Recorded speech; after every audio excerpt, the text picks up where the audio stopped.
গত পর্বে আমরা দেখেছিলাম সভ্যতা গঠনের আগের সময়, যখন মানুষ জঙ্গল আর গুহায় ছোট ছোট পরিবার নিয়ে বাস করত, তখন তারা চারপাশের অনেক ঘটনাকে বুঝতে পারত না। রোগ, শোক, জন্ম, মৃত্যু, বজ্রপাত, খরা, বন্যা, প্রকৃতির এই শক্তিগুলো তাদের কাছে ছিল রহস্যময়।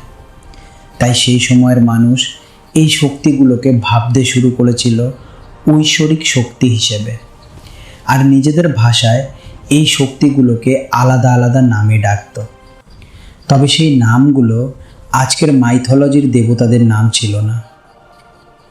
আজকের এই পর্বে আমরা দেখব, মানুষ যখন প্রথম সভ্যতা গঠন করে সমাজবদ্ধভাবে বসবাস শুরু করলো, তখন সেই একই প্রাকৃতিক শক্তিগুলোকে তারা কোনো নামে দেবতা হিসেবে ডাকত।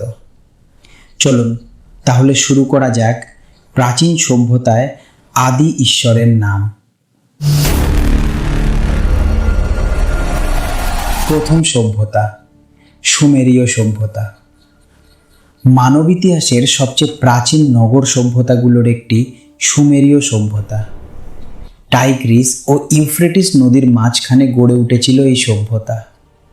সুমেরীয়দের বিশ্বাস ছিল সব শক্তির উৎস আকাশ, তাই আকাশের শক্তিকে তারা ডাকত ওন বা অনি।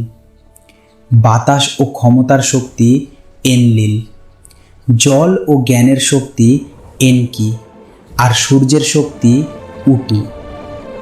ঠিক একই সময়ে এই অঞ্চলে আরেকটি শক্তিশালী সভ্যতা গড়ে উঠতে শুরু করে।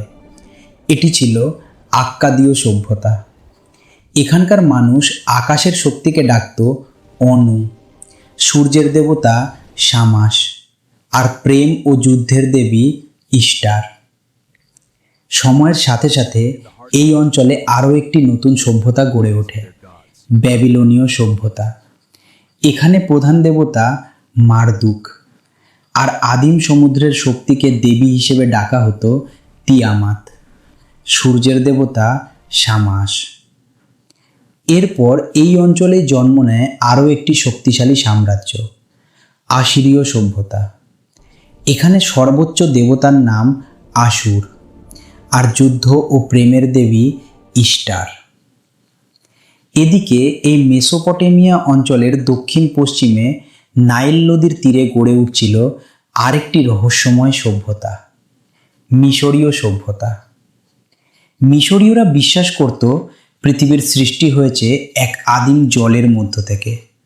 সেই আদিম জলের নাম নুন।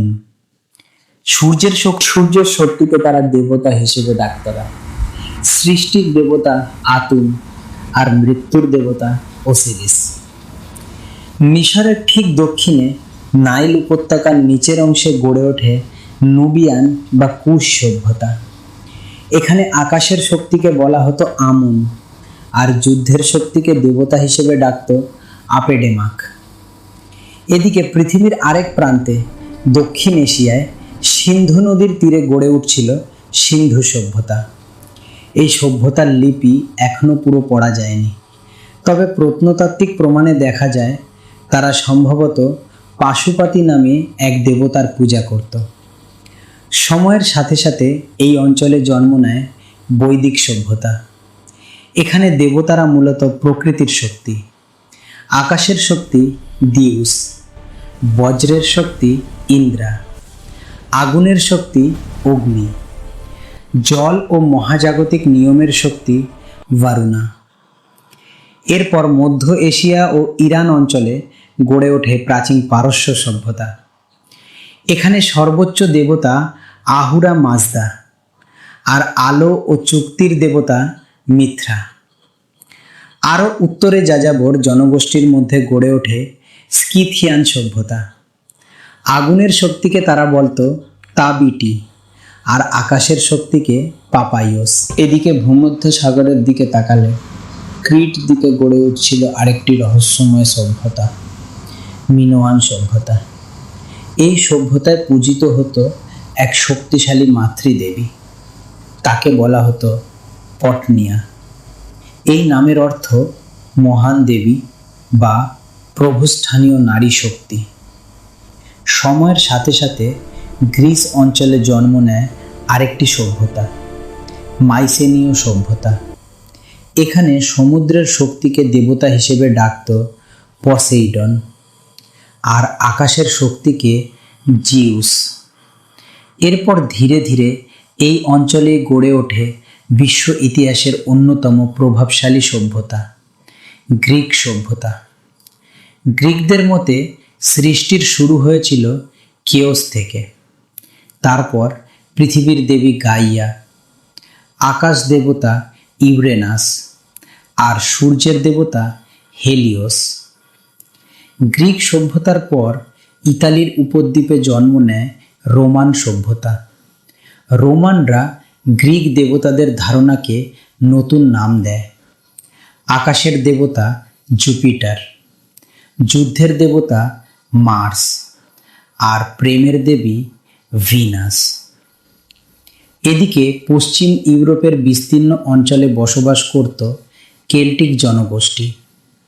তাদের সভ্যতায় পূজিত হতো শক্তিশালী দেবতা দাগদা, আর সূর্য ও আলোর দেবতা লুগ। এরপর আরও উত্তরে স্ক্যান্ডিনেভিয়া অঞ্চলে গড়ে ওঠে নর্স সভ্যতা। এখানে দেবতাদের মধ্যে সবচেয়ে পরিচিত ওদিন, জ্ঞানের দেবতা; থর, বজ্রের দেবতা; আর টাইর, যুদ্ধের দেবতা। ইউরোপের পূর্ব দিকে স্লাভিক জনগোষ্ঠীর মধ্যেও একটি ধর্মীয় বিশ্বাস গড়ে ওঠে। তারা বজ্রের শক্তিকে ডাকত পেরুন নামে।